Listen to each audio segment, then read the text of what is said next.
સુરતની અંદર કોર્પોરેટર દ્વારા અધિકારીઓ ઉપર આક્ષેપ કરવામાં આવ્યા હોવાની ઘટના અત્યારે સામે આવી રહી છે અને આ સમાચાર સુરતથી મળી રહ્યા છે। તે અંતર્ગત કોર્પોરેટર દ્વારા અધિકારીઓ સામે આક્ષેપ કરવામાં આવ્યા છે।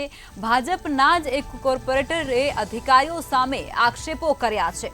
કોર્પોરેટર નરેન્દ્ર પાંડવને પાલિકા કમિશનર સમક્ષ એક માંગ પણ કરવામાં આવી છે। કતારગામ ઝોનના અધિકારીઓને સસ્પેન્ડ કરવાની માંગ તેમના દ્વારા અત્યારે ઉચ્ચારવામાં આવી છે। નરેન્દ્ર પાંડવ પાલિકા કમિશનર ઓફિસ ખાતે પહોંચ્યા હતા અને ત્યાં જઈ અને તેમણે આ રજૂઆત કરી છે। સમાચાર અત્યારે સુરતથી મળી રહ્યા છે, જેમાં પાલિકા કમિશનરને પુરાવા સાથે તેમણે આ સમગ્ર મુદ્દાને લઈ અને રજૂઆત કરી છે। ત્યારે કતારગામ ઝોનમાં ગેરકાયદેસર બાંધકામોનો રાફડો ફાટ્યો હોય તે પ્રકારના આક્ષેપો પણ તેઓ લગાવી રહ્યા છે। બાંધકામમાં અધિકારીઓ મલાઈ ખાય છે તેવો આરોપ પણ તેમના દ્વારા કરવામાં આવ્યો છે। તો કતારગામ ઝોનના અધિકારીઓને સસ્પેન્ડ કરવાની માંગ તેઓ ઉચ્ચારી રહ્યા છે। નરેન્દ્ર પાંડવ પાલિકા કમિશનર ઓફિસ ખાતે પહોંચ્યા હતા અને સમગ્ર પુરાવા સાથે તેમણે આ માંગ કરી।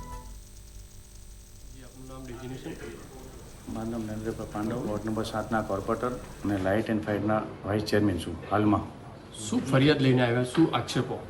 મને અરજદાર તરીકે અરજી આવેલી હતી। એમાં મારા કતારગામ ઝોનમાં 50 થી 70 બાંધકામ હતા, ગેરકાયદેસર બાંધકામ, અને એમાં રજૂઆત એવી હતી કે અત્યારે 50 થી 70 ગેરકાયદેસર બાંધકામ થઈ રહ્યા છે।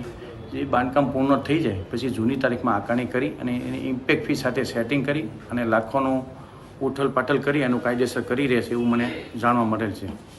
જેથી મેં આજે કમિશનર સાહેબને રજૂઆત કરવા આવ્યો છું અને કમિશનર સાહેબ એની ઉપર પગલાં લેશે એવી મને વિશ્વાસ છે। કઈ રીતના